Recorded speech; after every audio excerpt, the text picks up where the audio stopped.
Greetings to you. Greetings on this Monday afternoon.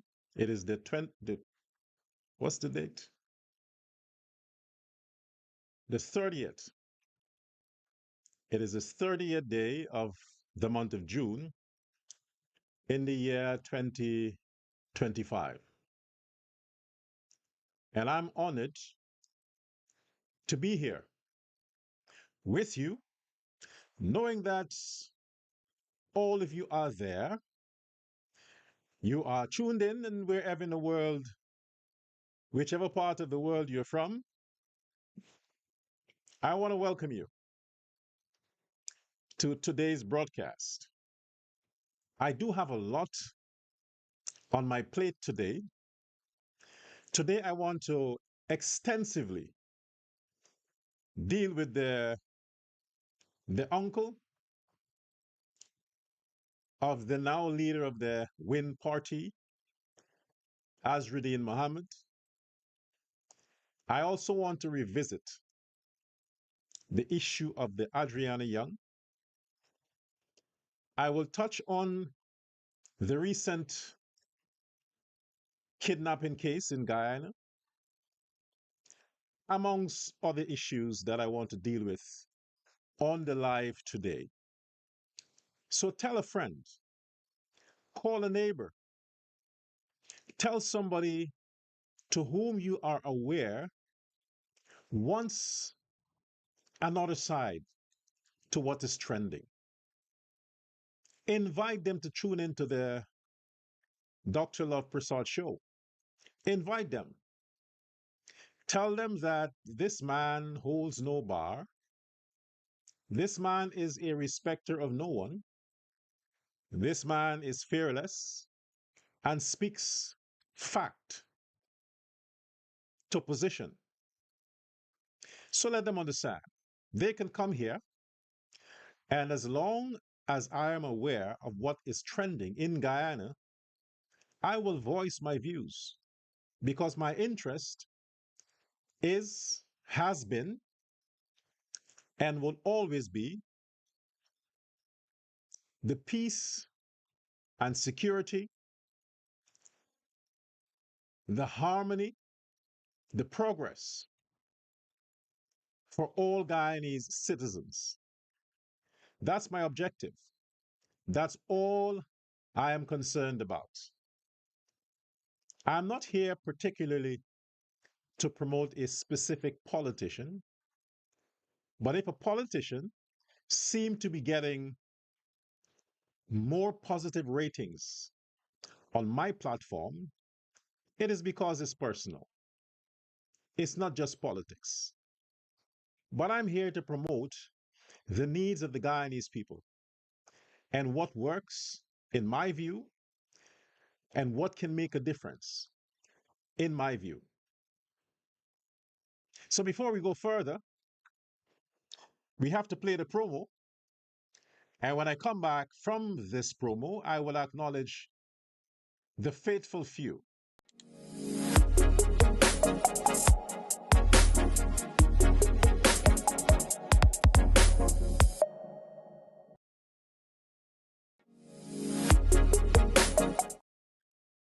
Welcome back.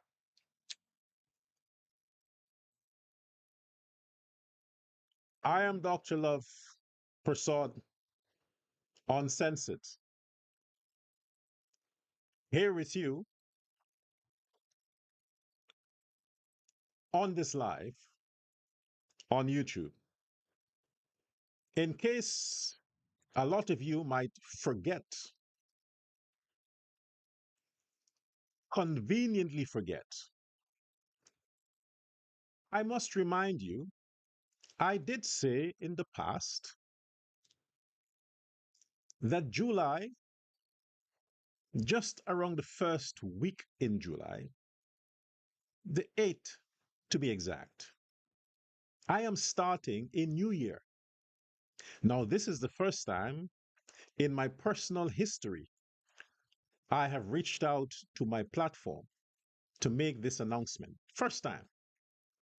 I usually don't pay attention. If people don't remind me, it just goes by, just like Father's Day. Nobody usually gives a shit, and neither do I. But this year I thought, let me test the followers that I have. Because since I have no legitimate reason to have a GoFundMe, no, I can't have a GoFundMe for a birthday. I mean, come on. You will think I'm pathetic. You will think I'm losing it. You will think, did this guy cross over to the PNC? That's what you will think. So, no, no, no, no, no. I am now talking to you, reminding you that I would like you. And mind you, I don't have a Bible here. This is not a Bible. This is just a notebook for my passwords and things that I would forget normally. It's not a Bible. And this is not a church program. This is a political show. So everybody is begging. All the politicians are having fundraiser, having all kinds of stuff. I'm not campaigning. I'm campaigning for the trust of the Guyanese people. I'm campaigning for peace. I'm campaigning for justice. That's what I'm campaigning for. I'm not campaigning because I want to be president. No, I'm not. So now I'm campaigning to tell you, the loyal supporters of Dr. Love Persaud. In 1 week, I'll be entering my new year. You know it as birth anniversary. So I want you to reach out to me and show me how much you love Dr. Love. I'm not going to promise to pray for you because I'm not a preacher, but I'll promise to keep doing what I'm doing. So your love gift will demonstrate that next year I can ask again. Reach out if you would like to send your love gift, any amount. If you're feeling nice and you're feeling wicked, I want to send $1 million. Oh my God, bless you. Bless you. If you want to send me $1 million, let me tell you what I will do for you. I'll pray for you. I'm going to pray for you. If I never prayed before, I'll get to a temple, a church, a mosque. It doesn't matter. I'll get somewhere where I can find God and pray for you if you send me $1 million, which I know wouldn't happen. I'm just being funny. But if you do, I'll still pray for you. Any amount will do. Now, you're asking yourself the question, Professor, Dr. Love, I always wanted to support you. How can I do that? Yes, well, that's a good question. You see, when Facebook was there, you could have sent me a Facebook message. And in that message, I can reply to you with details. Now, YouTube doesn't have that facility, that option to send private messages. If you're watching this video on TikTok, you can contact me via TikTok messages. It's private. Or there's a number there on your screen. It's usually for calls, but it's here. You know, it's another it's another way of me reaching out to you. Send me that, text me via WhatsApp. But make sure after the show you call to make sure I answer.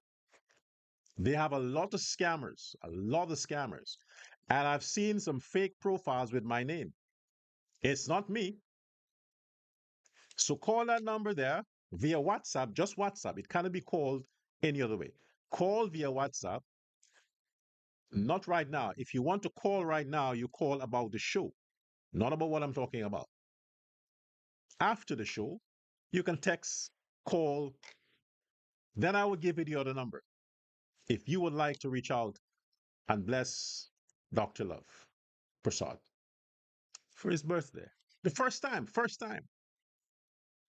in the history. I am doing this because I know my crowd is the PPP crowd. I won't do it to a PNC crowd. No, PNC crowd wants chaos.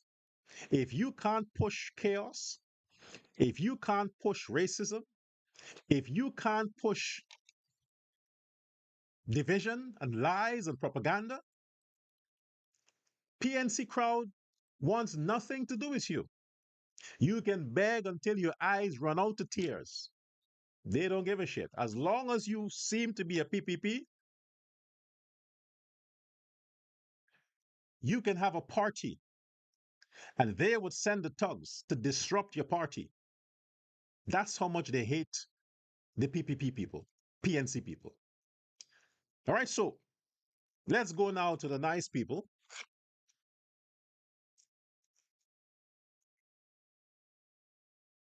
Okay, don't worry, I'll deal with this Christopher guy in a moment. Good afternoon to Zahid Ali. Good afternoon to you. Paul Gangaram. I promise I'll get the glasses. I'll get the glasses. Sandra Sugdio. Good afternoon to you. Devi. Maniram Ramdad. Good afternoon to you. Shalini Bourne. Good afternoon to you. Debs Persaud. Good afternoon. Kay Watson. Anita Sitaram. Good afternoon to you. Lynette Singh. Good afternoon to you. Padma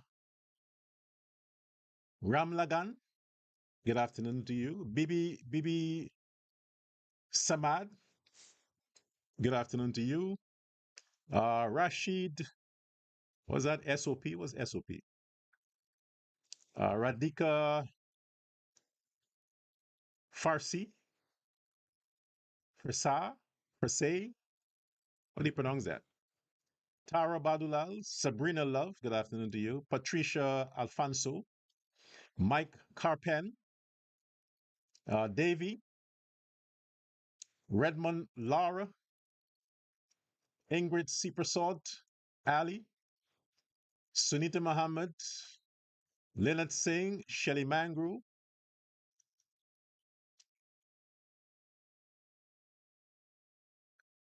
Christopher. Good afternoon, Christopher. I'm a nice guy. I'm not a PNC. I don't hold. I hold no grudges. Derek Etuwaru,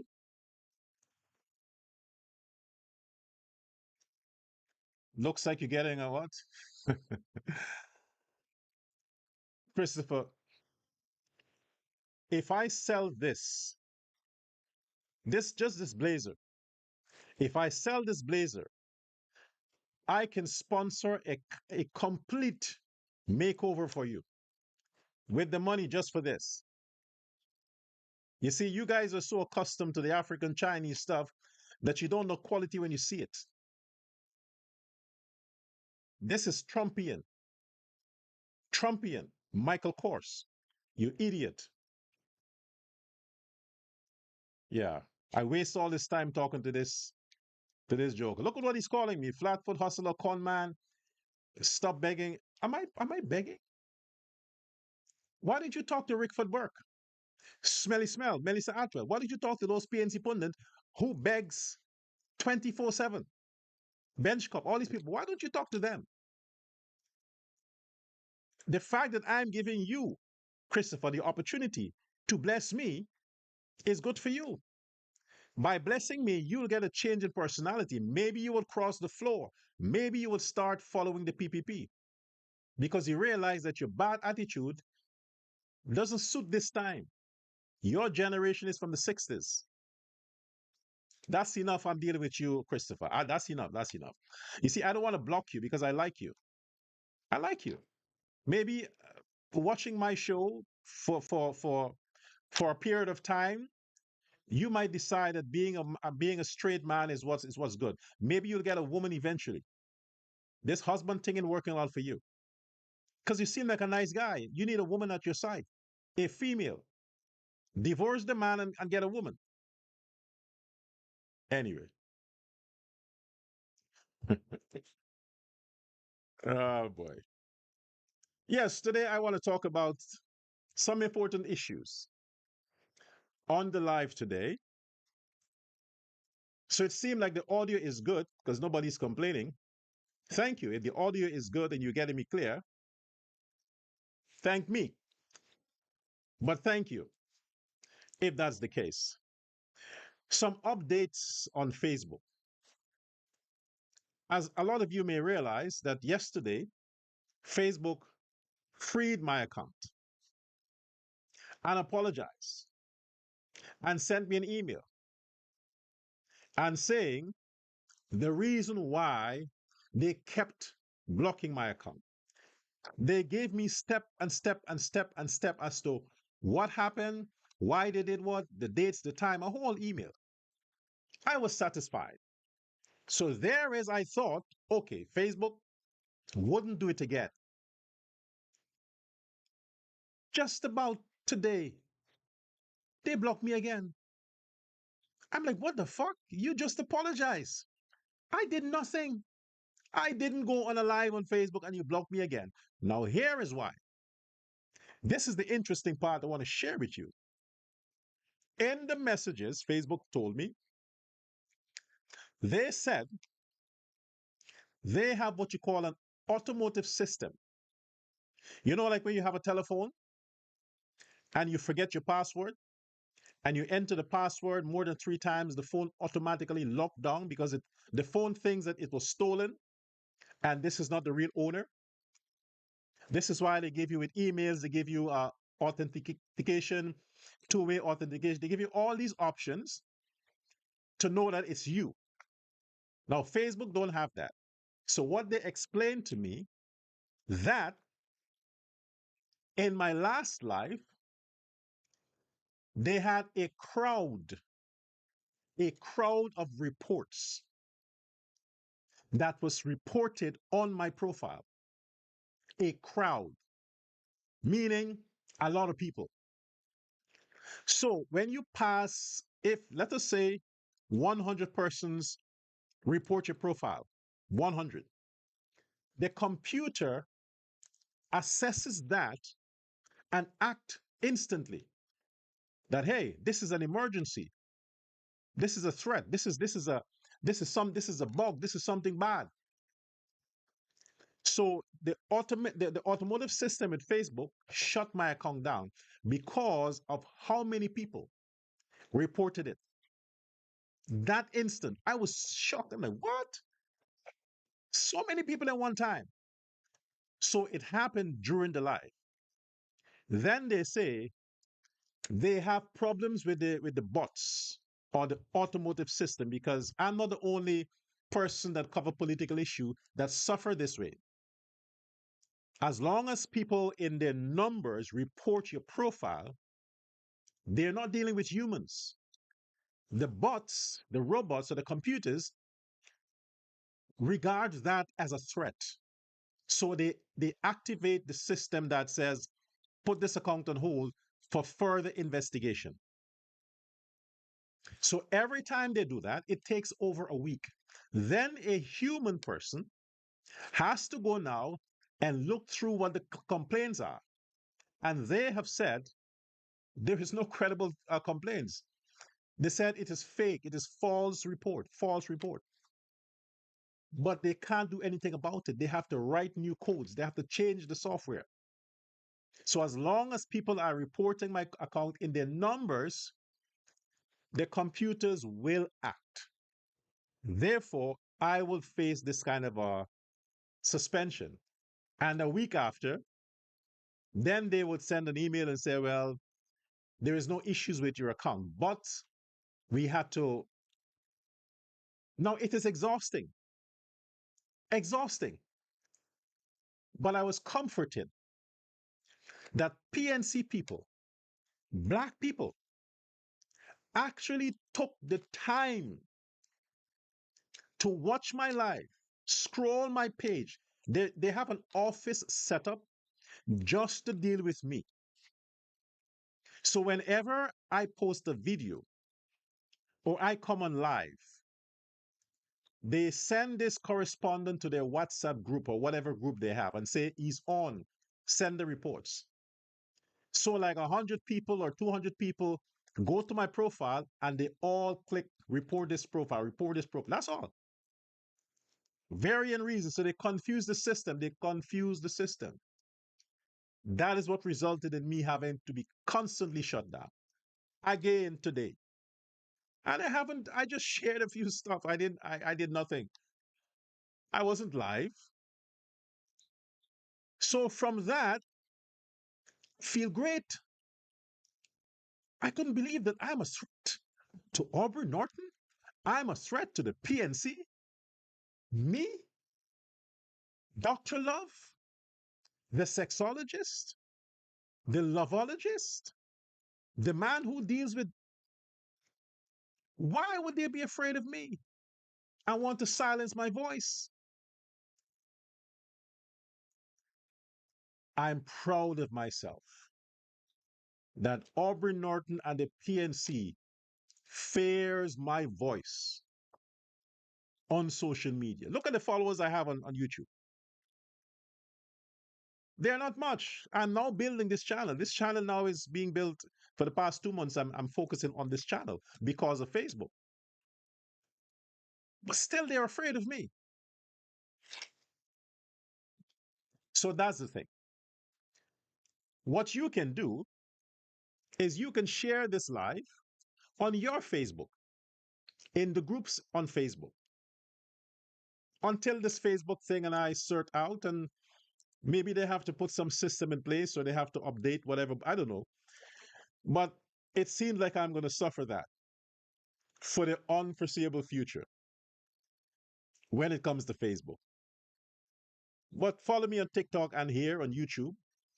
And we have to get the job done because no matter what you do, PNC, Aubrey Norton, PNC, listen to me.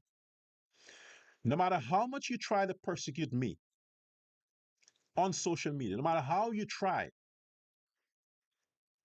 PPP will win in September. Let's take a, we have a caller here. Hope this ain't Christopher. Good afternoon, sir. Yes. Talk with me. Good afternoon. Yes, sir.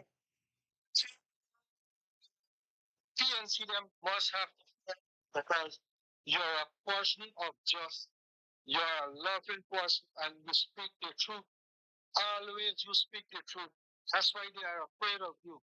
They don't want you to speak the truth. They want people must tell their lies and make the lies become a truth. You know, that's what they want. That's why they fear you so much. But my brother, continue doing your right, continue doing your work what you're doing. You're doing an excellent job. And thank you so much for your program. I don't like to miss your program, but everything is okay, my brother. Thank you so much. And yes, for Christopher, don't worry with a hungry belly, Lolan. He's gonna end up in the same ship with the PNC them, you know, regretting things in their life in their future. Then don't start regretting right now because they know the support of them what they got. You probably got more than them, you know. So leave them alone. You just do what you have to do, Dr. Lord. Love all you, right, bro. Thank you very much. Yes, thank you very much. Well, of course, I'm not giving out arms here. I mean, don't think these suits are not. Don't mistaken me for Azruddin Muhammad. Okay, look at me. I'm different, totally different. I'm smarter. Well, if the PNC people, if you think you have hatred for me, by the end of this show, I don't know what you'll have for me. Let's get right into it. Right into it. I want to touch on this issue. Like I said before, I'm not done with this. I said before, I'm not done with this. This is the best image I could find to capture what I want to capture. The best image I can find. The child has been buried. God rest her soul. God rest her soul. She's moved on. But their pending issue is still there. Justice has not been served yet. The real justice have not been served yet. The other thing that these vampires are doing, these, to borrow the term, these hungry belly vampires, Negro vampires are doing, they are creating an industry on the on this dead child. The only thing left for them to do is to create some dolls, some baby dolls, some dolls for kids to play with. Now they're getting banned. You know these where is it? Let me get back to the camera. Yeah, these kinds of bans. I heard they're coming out with these bands. This bead band. They're calling this some Adriana wristband. Adriana wristband. You know. They're coming out with this and they're calling it Adriana wristband. They are still capitalizing. They want to keep this alive to see how much they can get out of it. Next, they will start printing clothing with the child's image. They will start to print clothing with the image of this child. They might make a whole industry on this situation with this child. And this thing is coupled with politicians and a bunch of low-life Negro hustlers from the ghetto. It is unbelievable the extent these people are going. Unbelievable. They're creating brands. They're marketing items in this child's name. I mean, you would think that this conspiracy was so terrible that this child suffered this evil crime. That's what you would think.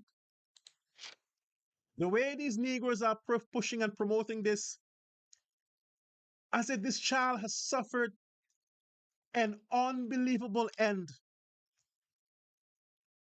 from one thing to the next. From one thing to the next. These fucking low life hustlers. While at the same time, they're not contributing towards the economy of Guyana, towards the development of Guyana. They're not. They sit on the sidelines and undermine every legitimate thing the government is doing, while at the same time plotting all of these lies and fake news and false news, endangering the security of the Indians, the East Indians of Guyana. This is what these Negroes are doing. When I came across that thing, I said, are you serious? They want to make merchandise in this child's name? Well, what you expect from the parents?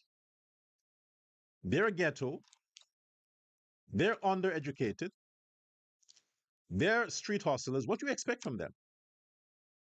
Anything that can give them a raise or give them a cut or give them some change, who cares? They'll go for it because the people who are controlling this, they saw how much money can be made in the name of this child.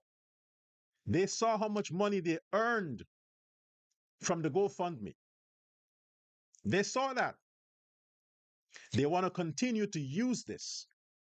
And they have all of these other Negroes that are positioned within Guyana, and a lot are illegal in America, and they're pushing YouTube channels with different names. You would think that they're in Africa or in the Caribbean, but they're right there in Guyana, right there causing these chaos, pushing these propaganda right there. They go to collect the cash grant that Ali gave out.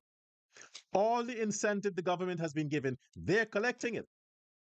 But yet they're pushing to undermine the safety of the Guyanese people, holding this case that has been solved over and over and over again because they do what Negroes do best. Milk.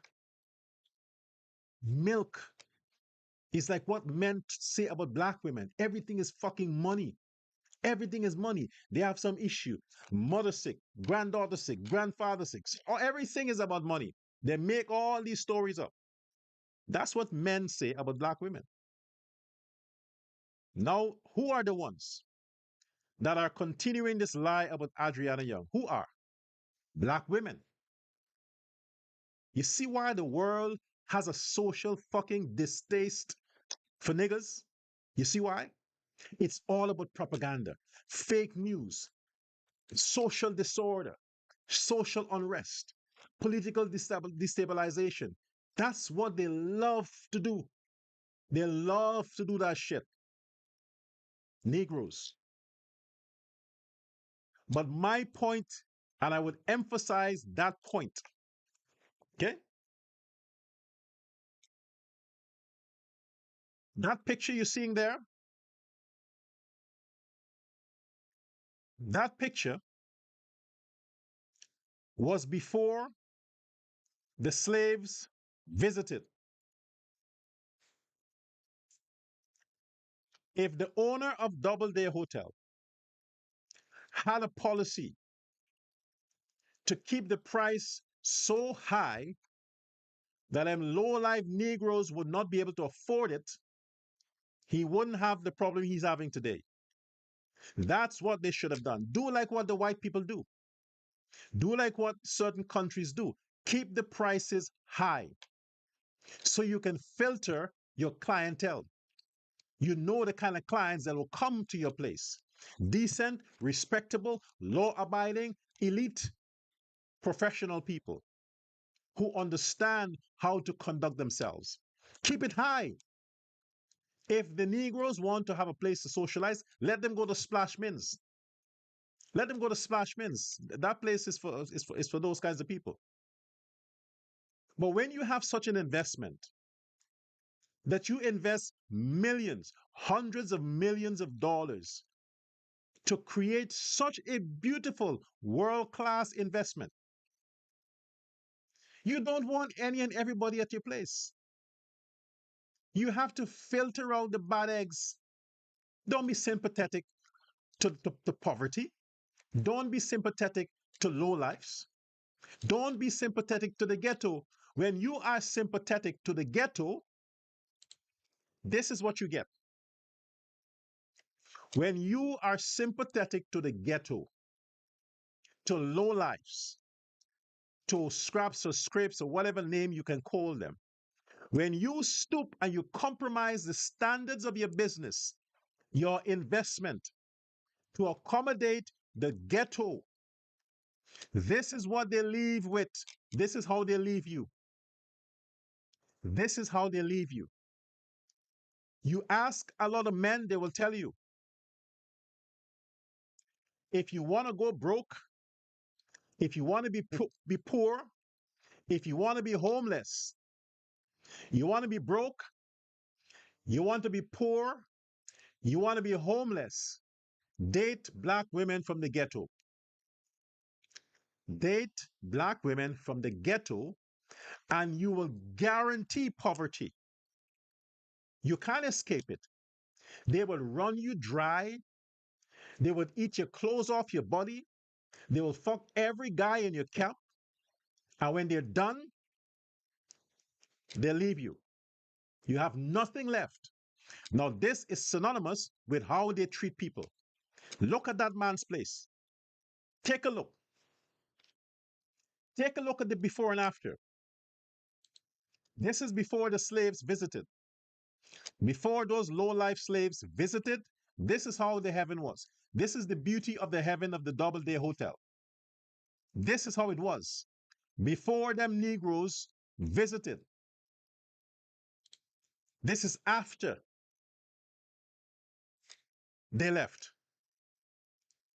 They came, they destroyed, They riot, they burnt, they looted, they attacked, they abused, they terrorized, and they leave the place like that. That's how they leave it. That's how them niggas left that place. This is the point I'm talking about. And nobody gives a shit. None of their claims were substantiated. None of their claims were substantiated. All proved to be lies, fake, false, made up. Every claim they had. Every claim was a lie. But yet, the ERC and all them other thuggish organizations, they didn't come and condemn. They did not come out and condemn. They did not call for justice for this Hindustan man and his family, for this Hindustan man and his family, for the loss they suffered. The loss they suffered. Nobody stood for them. If the courts were as corrupt as we think they are, this man would have been rotten in jail. They arrested him for what? That also was unlawful. The fact that they arrested that man, it was fucking unlawful. And that man should sue the police department. Sue the police department. As a matter of fact, sue the government. Because the government got involved and made it worse. Sue the government for compensation. The Ministry of Social Services got involved and made it worse. So this owner of Doubleday Hotel, you should sue the government for what you suffered. The police had no right to arrest you. For what? What they arrested you for? They had no right to do it. You were not on the premise. You weren't in the building. Why did they arrest you? And then they released the man. But you know why they arrested him? They arrested him to protect him. It was wrong, but they arrested him to protect him. Imagine that. Imagine the laws of Guyana is so fucked up.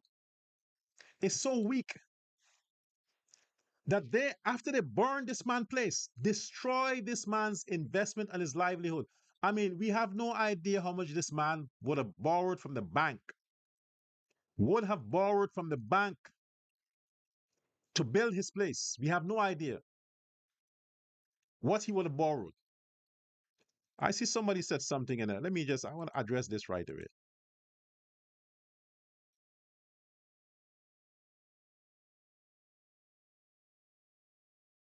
Oh, is this idiot Christopher? Anyway, that man would have borrowed money from the bank to invest in his property, to build his hotel. He has bank loans, he has debtors. The insurance alone will cover that. All the people who suffered as a result of that, where is their justice? Where is the justice for them? Where is it? Now they're not satisfied. They're prolonging the case. They're going making merchandise, items, memorabilias. They're making this child into a martyr. She was not a martyr. She drowned the same way people drown the splashmans at splashmans. They go in the pool, their relatives turn their backs. Usually, Negroes do that. Black people are the worst to look after their children in public. They're the fucking worst to do that. They go out with their kids. They have so many. They want all of them out at the same time. One mother has 10, and she wants all 10 behind her. And she's out talking to some side guy or on her phone and not paying attention. She wants the eldest one to look at the youngest one, and the youngest one, the youngest one. That's how black people take care of their kids when they're in public. That's why they do it. They don't take responsibility. When something happened, they blame everybody but themselves. That child suffered because her grandparent and relatives didn't pay attention. They do what blacks usually do. They go out and they don't give a fuck about whoever else is there. They are on to themselves. Selfie, getting attention, showing off their boobs, showing off their asses, walking around naked and shaking and gyrating. That's what they do. The child drowned as a result of that. And the niggas ain't finished. They ain't finished. They ain't finished. They would eat everybody they get their hands on. Today, still, no one has apologized. That man has not been compensated, and he is there, powerless, powerless. You talk about this, you Negroes, you black people like to talk about discrimination. You are the first to cry about racism. First, you are the biggest racist on the planet. Biggest racist. The first thing you did, you sold your own brothers and sisters to the white man for slaves because you hated them. You sold the weak ones. First thing you did. Then you turn back and blame the white man for buying them when you sold them. But look around the world, what's happening. The people who are making society dangerous, society toxic, are the Negroes. Negroes. They're the ones. Imagine the whole continent of Africa, 50 something countries, black countries, and none of the African countries could have stopped the war between is Rwanda and the Congo. A war going on since 1995. No African countries, no black countries, not in the Caribbean, not in America. None of them could have stopped the war. Why? They didn't want to. They like black on black violence. They love that stuff. You know who stopped it? A white man. A white man, Donald Trump. Donald Trump stopped it. The Democrats in America who are blacks couldn't stop it. Obama, a black man, couldn't stop it. A white man stopped it. Donald Trump. Imagine that. And them Negroes are talking in Guyana, but black love? What black love? PNC in power from 2015, 2020. What did they do? They stopped the crime? No, they didn't. They stopped the black on black murders? No, they didn't. They stopped the attacks on Indians? No, they didn't. So what bullshit you talking about? About black love and black love. You niggas hate each other. You don't like each other. You want people to like you. Who hiring you in Guyana? Who are giving you jobs? Who are you renting houses from? When you visit Guyana from America, other countries, whose hotel do you stay at? Who? Black people or Indians? So where is the racism? Where is the racism? The Indians are the one who are showing the Negroes love in Guyana. Indians are showing you love. And what are you doing to them? You're burning the places down. You're robbing them. Look, last week in Enmore on the East Coast, the Enmore village is predominantly Indo-Guyanese. Predominantly Indo-Guyanese.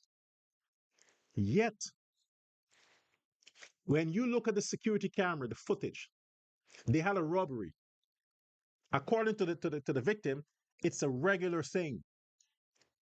They had a robbery in a remote street in Enmore, where these thugs, I guess from Buxton, these thugs, these evil, demonic, sadistic, criminal thugs broke into this Indian family home, put a gun to the grandmother's head, robbed her of her jewelry.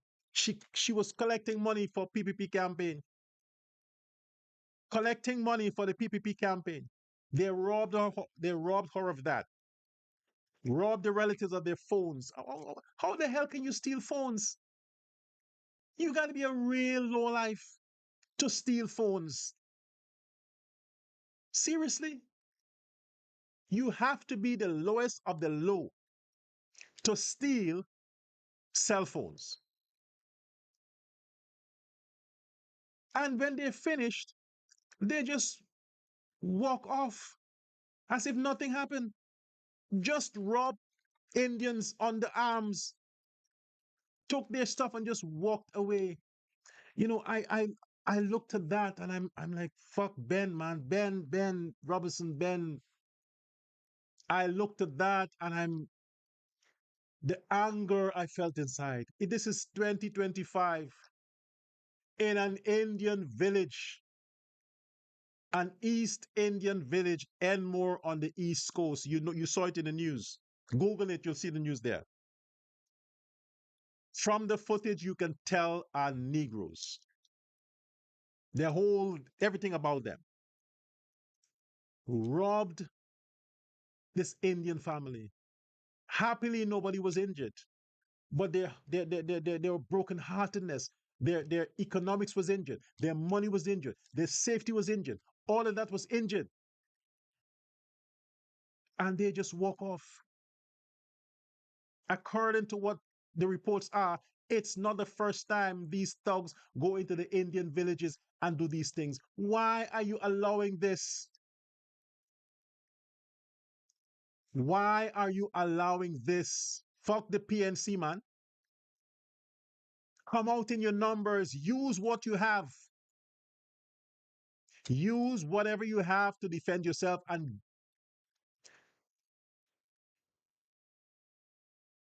this is the freedom of speech. I can't say it. I can't say it. This is what we're talking about freedom of speech. I want to tell you what to do to them, but use your imagination. You know me. Use your imagination. Whatever you can imagine in your head that I mean, that's what I mean. Whatever you can imagine in your head, whatever you can conceptualize in your head as to what is Dr. Love Prasad saying, what does he mean by deal with them accordingly?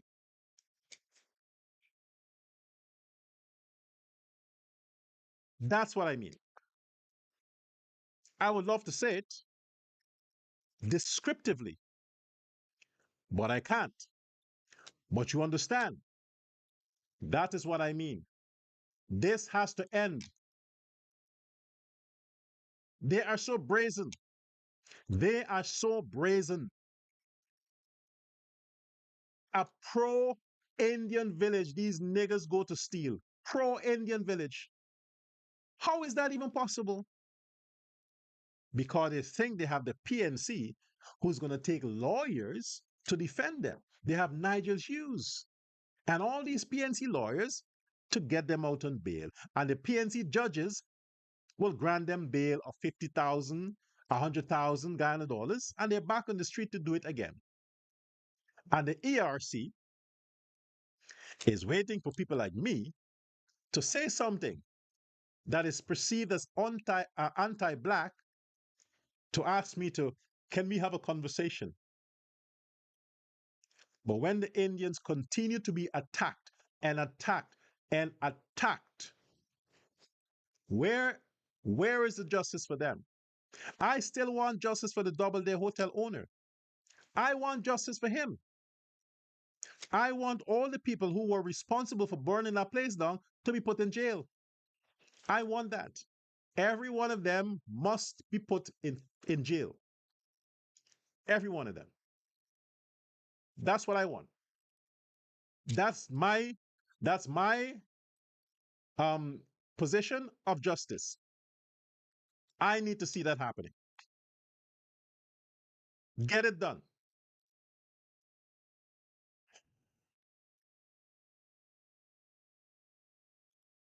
You saw this story, right? You saw that story, which involved this frog, this monkey, who is accused of kidnapping a 13-year-old and holding her for what? A week as his sex slave. That crap with that monkey there, 13-year-old, holding her for 1 week in his house as a sex slave, allegedly.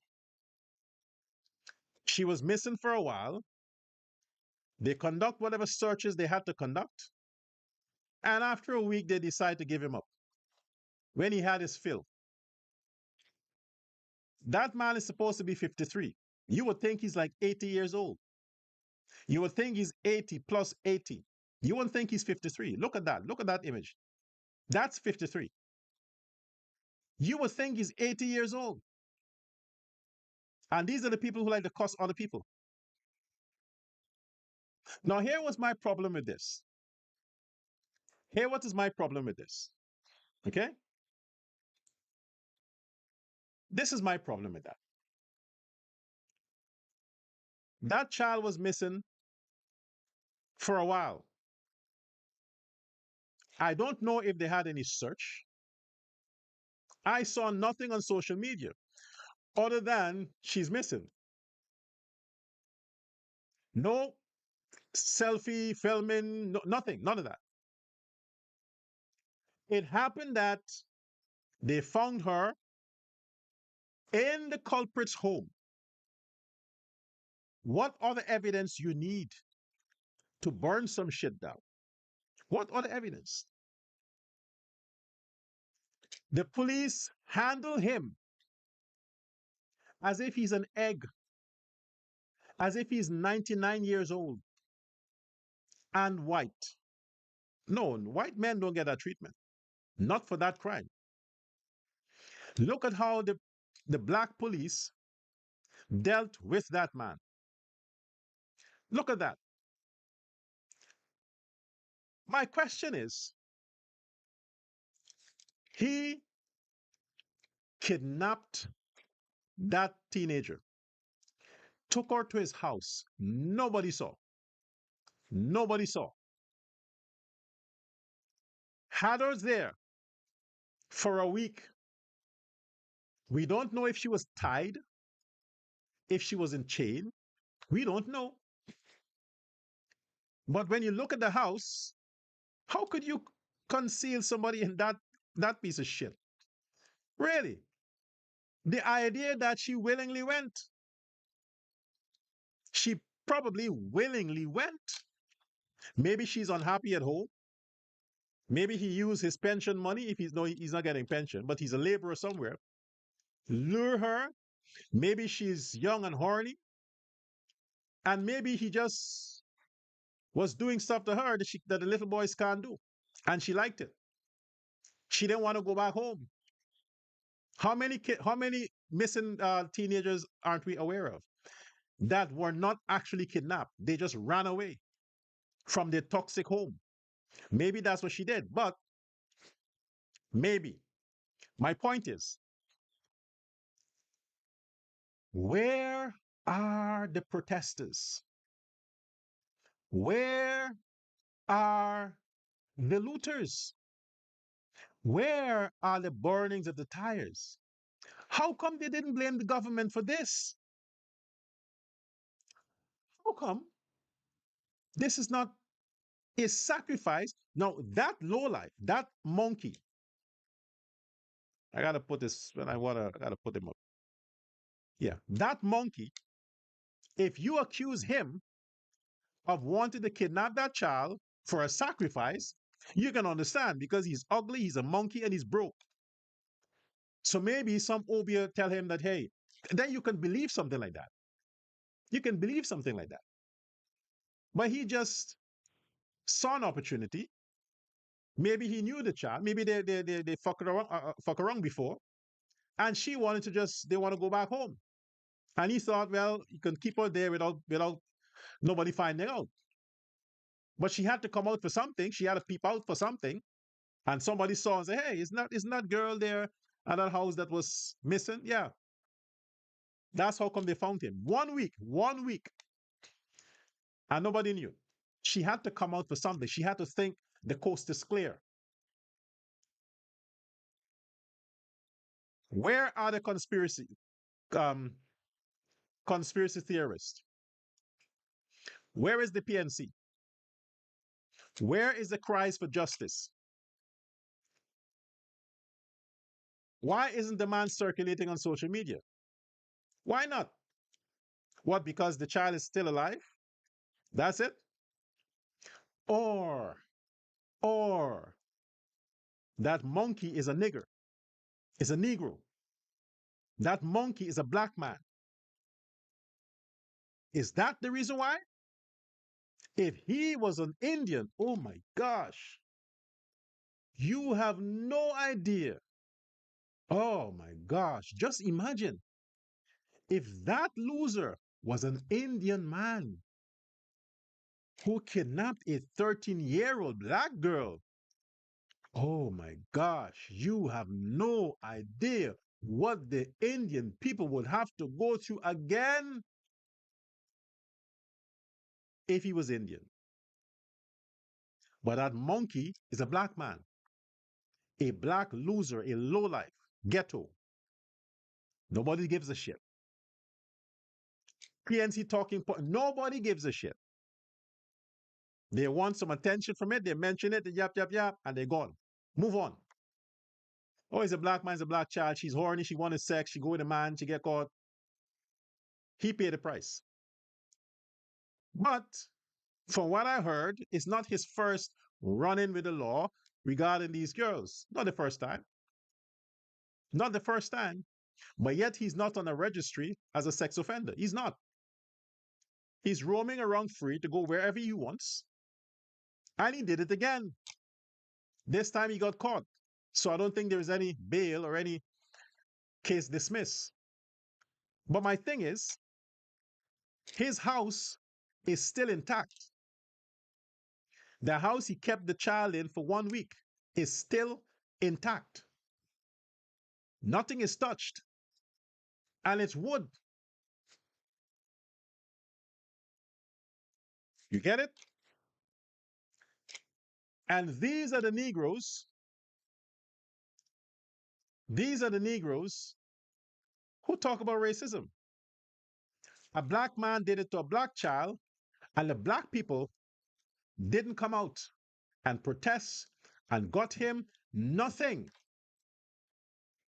Allegedly, a black child went missing on the property, a public business premise, not a private property, a hotel. And my gosh, sweet Lord, look at what those niggas do to that man place. If only they had gotten a hold of that man, man, I tell you,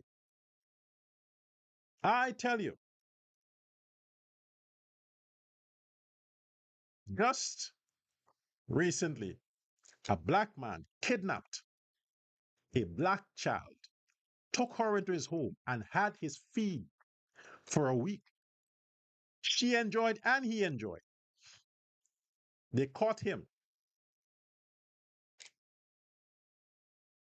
give him a free pass. What do you think he will tell the judge? Well, she wanted to, she willingly came. I didn't kidnap her. She came. She's a woman. She gets her period. So according to nature, she's a woman. You put the laws that she's 13. You put the laws, but nature didn't put the law. You did. But according to nature, she's horny. She want to have sex, and she just want to have sex with me. So what? That would be his defense. I re-emphasize. Where are the cries from the ERC, from the PNC, AFC, all the C's? Where are the cries? That child don't deserve justice if she was really kidnapped. Hmm? There are no footage, police footage from where she got her. No evidence. Nothing. Just found her at his house. Hmm? Yeah, breaking news. Okay. There's nothing else here. Bye bye. Move on. Yeah, good. Racist Negroes. Racist Negroes. You damage Doubleday Hotel. You destroy that Indian man's livelihood. Destroy it on lies, false news. And you got a real news now, but you do nothing. Nothing. The cops came, got him, treat him nicely, walk him quietly, put him in the car, drove him to the station, case closed. And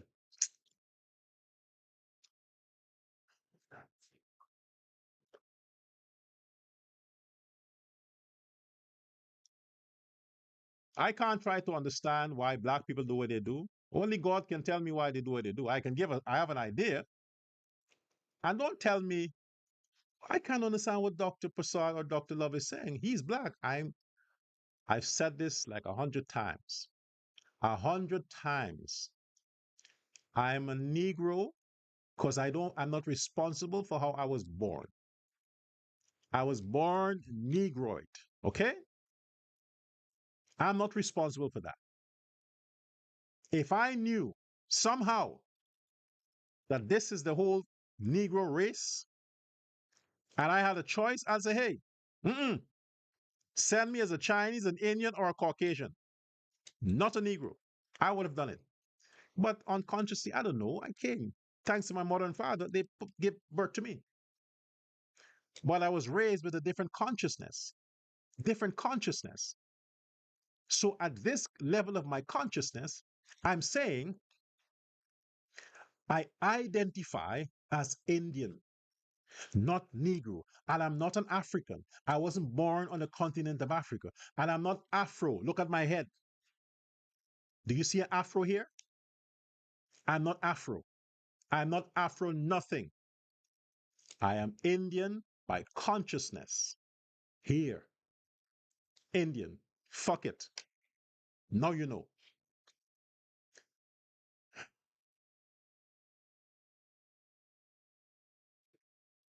I show that video. I'll show it again.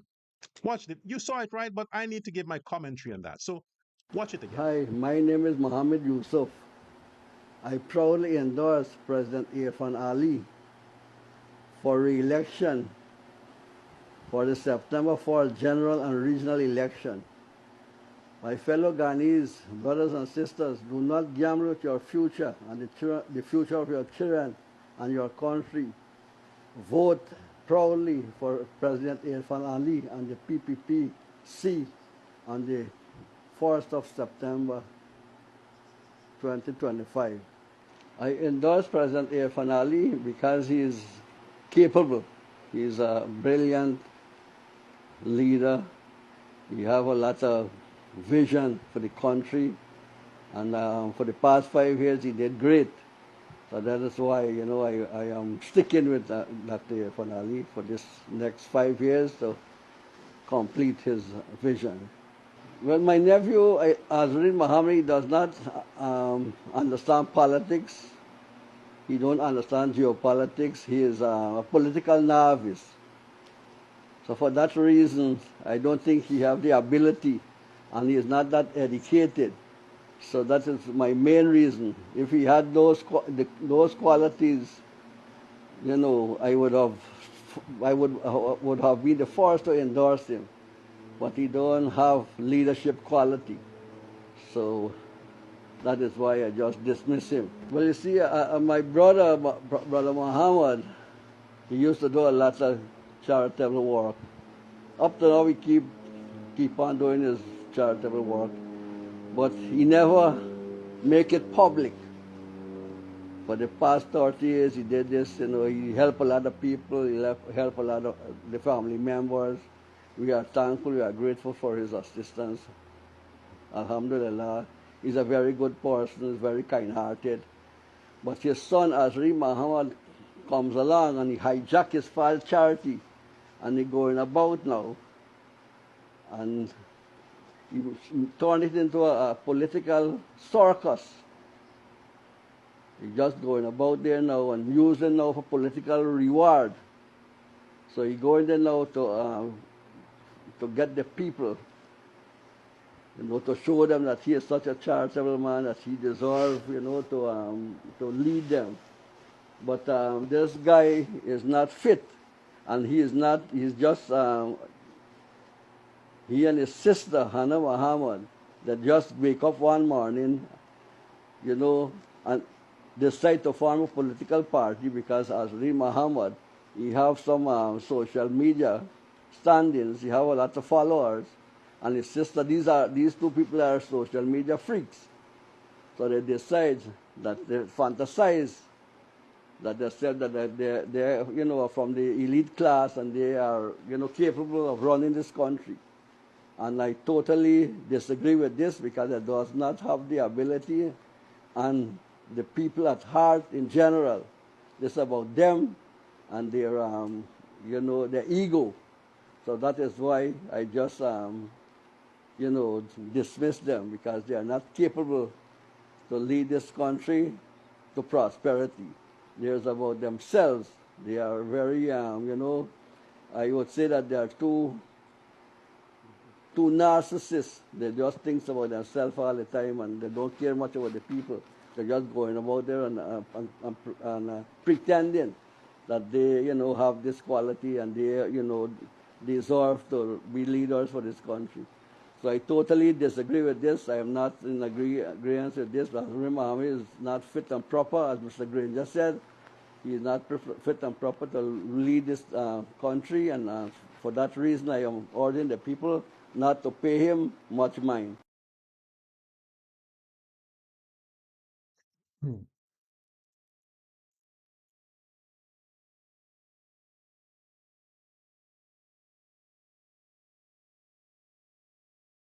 Well, you've heard most of what you've heard most of what I just played there. I'll give my other take on that.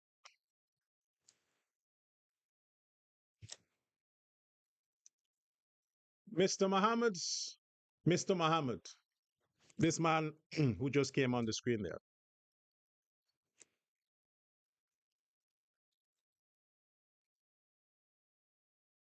You are the embarrassment. You, Mr. Muhammad, is an embarrassment. First off, it is quite clear that you have a grievance against your brother. Maybe he's younger than you. And siblings usually have this kind of issue.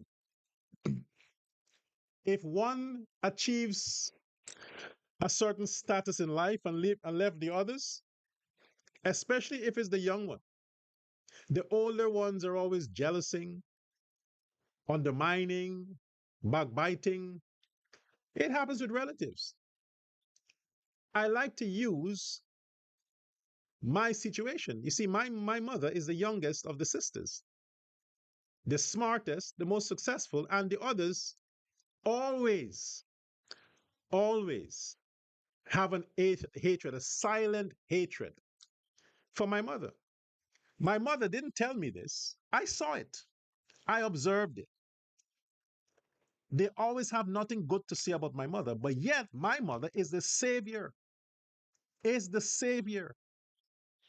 for her sisters and her children.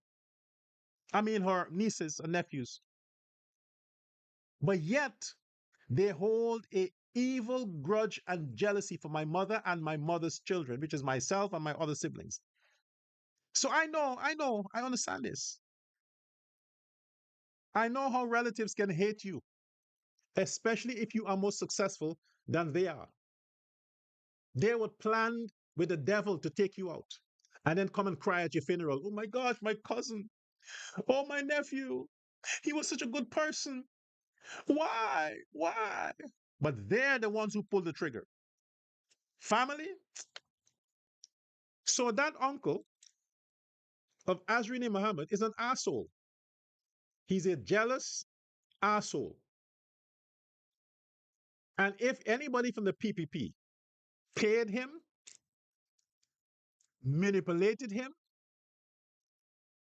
and got him to come out and say that after he would have contacted them and say, hey, I can help you out with this campaign against my nephew because, but give me a raise and I can come on camera and say things. If that's what happened and they encouraged it, shame on you.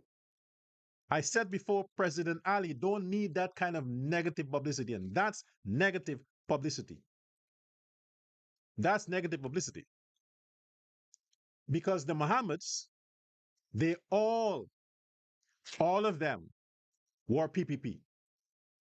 Azruddin, his fathers, everybody were PPP, every one of them.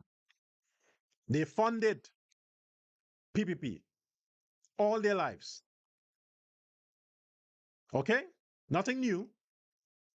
So when he say he called on Guyanese to support Irfan Ali, why you had to be so specific? It showed that a particular phrase, you start your video with that. That's a selling point. That's the caption. Anybody in their right sense would say, nah, it looked like Ali and somebody paid this guy to come and say this. That's how it seemed. That's how it has been perceived. It wasn't subtle. If you want to criticize your nephew, don't do it on the merit of President Ali. Just say it. Leave the rest for the people. Leave the rest for the Guyanese people. Don't identify a specific party. That means that you're taking the side against your family for that because there is some handouts there. My second thing is, you, sir, are very ungrateful. You're just like them Negroes from the ghetto. Just like them Negroes. You feed him with one hand and they bite you in the next hand. You said that man's father helped all his family. Then why the fuck are you doing this? You said Ashruddin's father helped you and all his family. Then why are you doing this? This is payback. Is this how you pay back the father by doing this to his son? At the end of the day, whatever sanction, whatever criminal, whatever, Azruddin Muhammad is the son of your brother that you just talked about. You think anyone would still love you after you come out publicly and try to destroy the dreams of their children? You think anybody will stand and want to? Nobody in the right sense. The average Guyanese, can say what the fuck you want to say. Oh, the man knows his nephew. I mean, haven't you said that with some politicians? When some politicians' relatives came out against them, didn't you say that the relatives were right because the relatives know these people? That's what we always say, right? When you had some kind of gossip about the Adriana case, when this aunt who's a hustler, came out and said some things, what was your thing? Believe the aunt because, after all, she knows the family. She knows.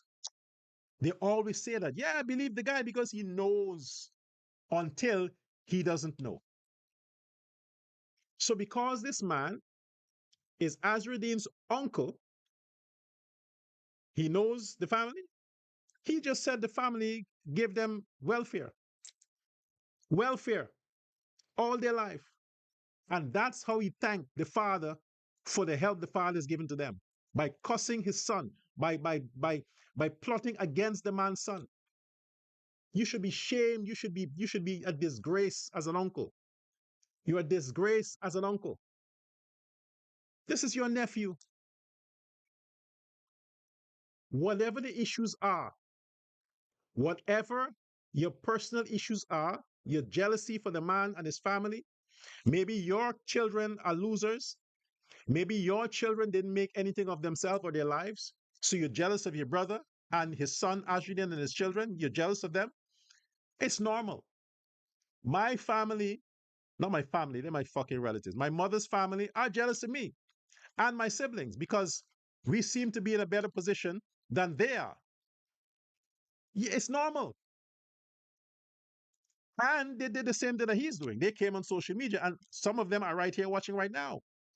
They're commenting on the fake news, on the fake profiles. I'm not done with that shit. It is lower than low, lower than low. And I want to point something out to you. The man seemed to know a few words. Maybe he was schooled. He said, Azradine is a political novice. Novice. Let me tell you who else were political novices. Barajagdio was a novice. Irfan Ali was a novice. Granger was a novice. Every one of them were all political novices. You think novice is a bad word? You think so? No, it's not. A novice is somebody who just came on the scene, who is now coming on the scene. That's a novice. When Barajagdio became the finance minister, he was a novice. He didn't know shit. He was inexperienced, coming to learn. He was a novice. When Barajagdio became president, he was a novice. The first time he ever became president is when he became the first time. Before that, he was a novice. He had to learn on the job. When Irfan Ali became Minister of Housing, he was a novice. He had to learn. When he became Finance Minister, he was a novice. He had to learn. When he became president in 2020, what do you think he was? He was a novice. He had to learn. Every one of them, every one of them were novices. The thing is, how long do you remain a novice? Jagdio learned fast, fast, because he had the right people around him. Irfan Ali learned super fast because he had the right people around him. Azruddin Muhammad don't have to be a genius. All he has to do is to get elected and surround himself with the right people. That's what you need to run the country. The best team is what you need. So, what the man is saying there about the novice, it's not a bad word. It just means somebody who is inexperienced for the job they are about to go to. A lot of you who apply for work, don't you think it's unfair when your company is asking you for 3 years experience in a particular field and you tell that company, how am I supposed to get experience if you don't give me a try? If everybody says 3 years experience, but nobody wants to hire me, where and how am I supposed to get the experience? Now, that's what political party does. They give you the experience. Like you can be a director, then a minister, then they're exposing the certain, you have the feel of governorship, you have the feel of management. So you already know how the law works, you work around that. Then, if you become a candidate, you have experienced politicians around you, like ex president, former presidents, to guide you. That's what you learn. Now, the other thing the man said that Muhammad is a narcissist. Again, being a narcissist is not a bad thing. Being a narcissist is not a bad word. It's not like being a Negro or a PNC. A narcissist simply means someone who thinks highly of themselves. I think highly of myself. I'm a narcissist. So are you. Ladies, why do you go in front of the mirror every day? Why do you wear makeup? Hmm? Why do you want the best bag with a name on it? Why do you want compliments all day? Why do you post pictures on your social media and want people to like it and share it? Why? Because you are a fucking narcissist. That's what a narcissist is. People who want attention to themselves. And if it comes to demographics,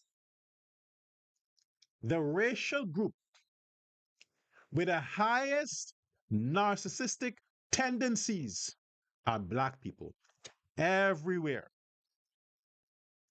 Africans, Negroes are the most narcissistic people on the planet.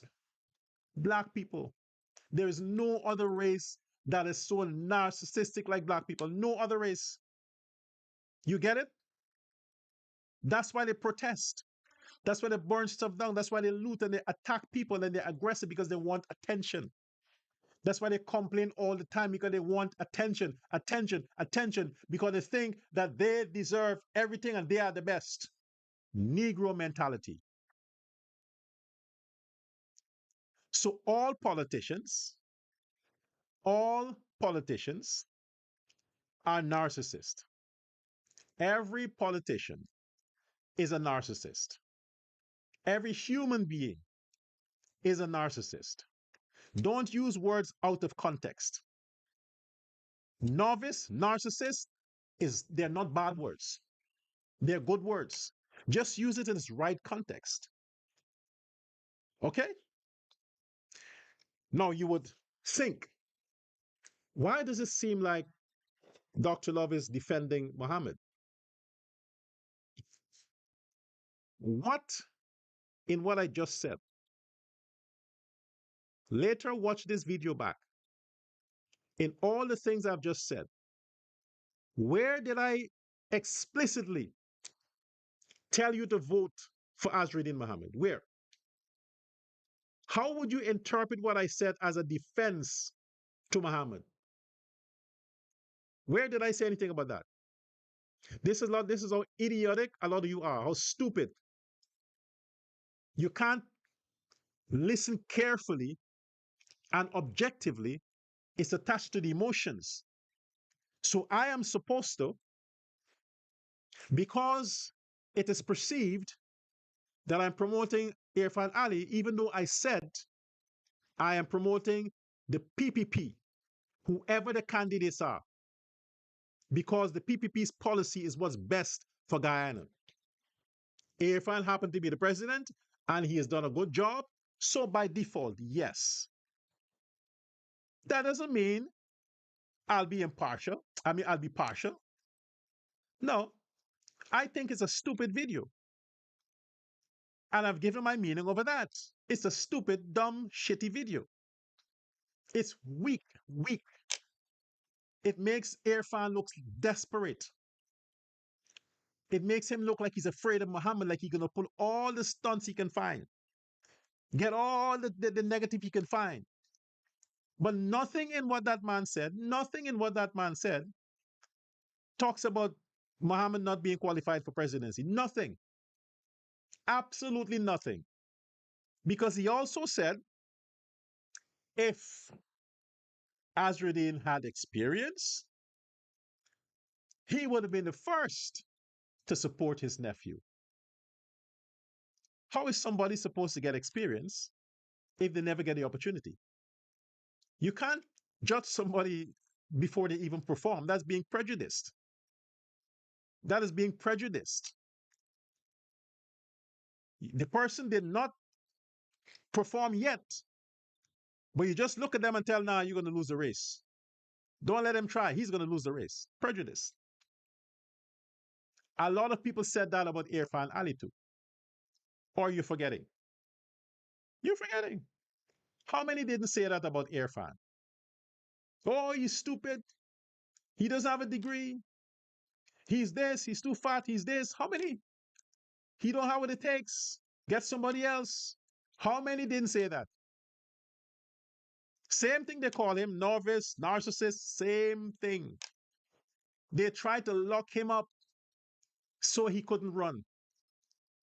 You're forgetting, right? Remember the 19 charges?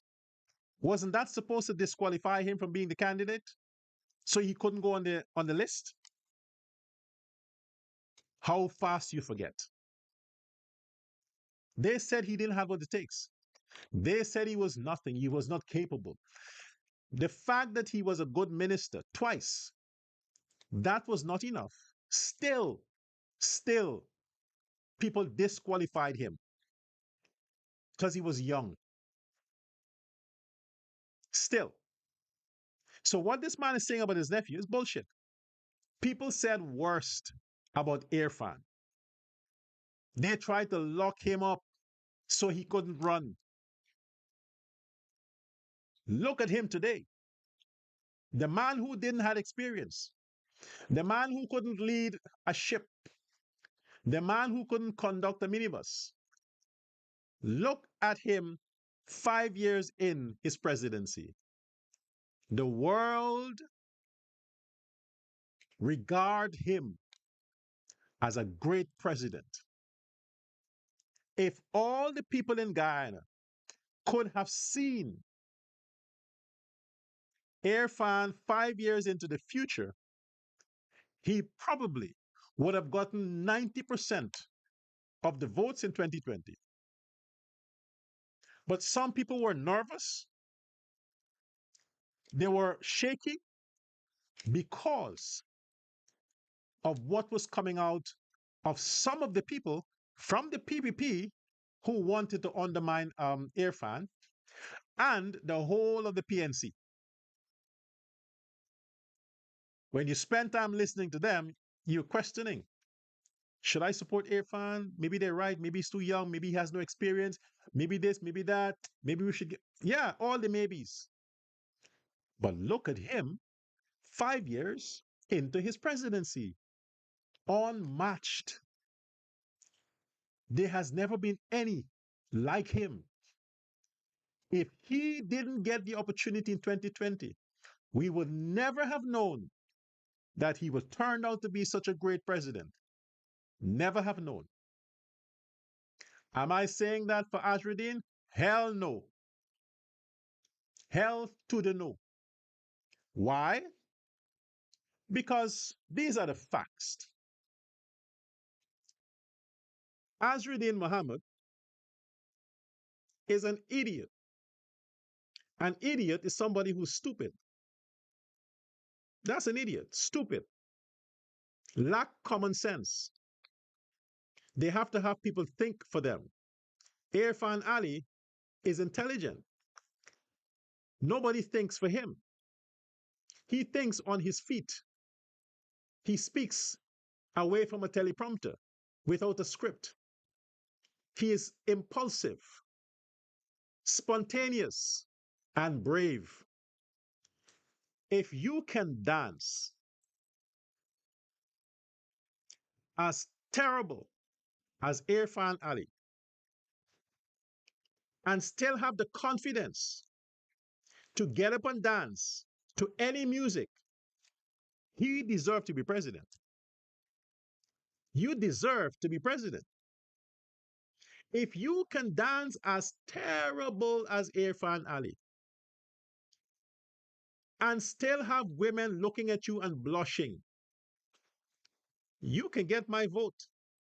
That is confidence to the max. Yeah, that's all I'll say on that. Azruddin Muhammad sits, when he sits down like the fat kid in the school that nobody likes and is sent to the back of the class to chill. He has insecurity complex. He has what you call a low self-esteem complex, personality disorder complex. He has all of that. So yes, psychologically, I haven't analyzed it, but I've observed him. And based on my observation, Azruddin Muhammad is only qualified for the position that he has, which is being lucky enough to be born in a family that has money. Because if Azruddin, as he is, was born in Alboyston or Buxton or Agricola or those ghetto neighborhoods, he probably would have been in jail because crime would be the only thing that would be comfortable for him because his brains is not compatible for anything decent. So if somebody like that gets close to the presidency or politics, we are doomed. Thank goodness it will never happen. So we did not need that stupid video from his uncle to tell the Guyanese people that Azruddin is not fit to even be a billionaire. Well, he's the son of a billionaire. So that is inheritance. So we didn't need a video for that. We knew that. We all know that Azruddin would get PNC votes. PNC votes. Those people that went to his house to prevent the law enforcement from taking his vehicles that he bought for $75,000, the Lamborghini. I still want to know where we got it from because maybe I can get a deal. Those people would vote for him. Those who were in the swimming pool, like Melissa Atwell, Rickford Burke. And by the way, PNC, their spiritual leaders, because Burnham is their god, Forbes Burnham is their god, and the PNC headquarters in Sophia is the main headquarters for the cult of the PNC reform. They were in government from 2015 2020. Why didn't Rickford Burke come to Guyana in that time? Why didn't these other people? Isn't that the time when Benchcop left? Why didn't he stay in the PNC period? Why didn't all of them who said they left because of Jack Deal, why didn't they come back to Guyana during the years of the PNC if they were so good? None of them did. A matter of fact, more of them left Guyana during the regime of the PNC. They left. And now it's Ali's fault. Now, with President Ali, despite the crime that these Negroes are committing there, hundreds of people have remigrated to Guyana, bought houses, are building houses, starting businesses. Hundreds of people, thousands of people in the Ali regime. Let's be practical, man. Why can't we be practical? Practical.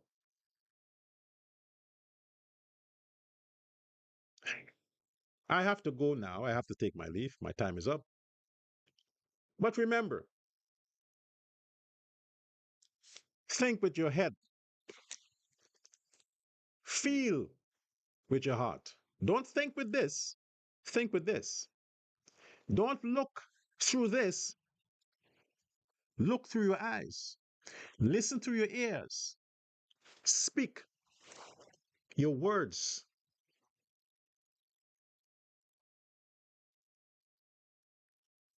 1 week for the birth anniversary. Mine. PNC supporters, you can keep your money. You can keep it. Aubrey Norton needs it after elections. Keep it. Those lovers and supporters of the PPP, you can send your love gift. The number is on the screen. Contact me via that number, via app only, app. Send me a text that, hey, Professor, I want to show you love. Financial love. We're talking other love. Just money love. Nothing else. Okay? Nothing else. I'll see you again tomorrow. Right here on Dr. Love Persaud Uncensored. Fuck Facebook. YouTube. Bye now. Yeah, where is it? Where is it? Okay. It says.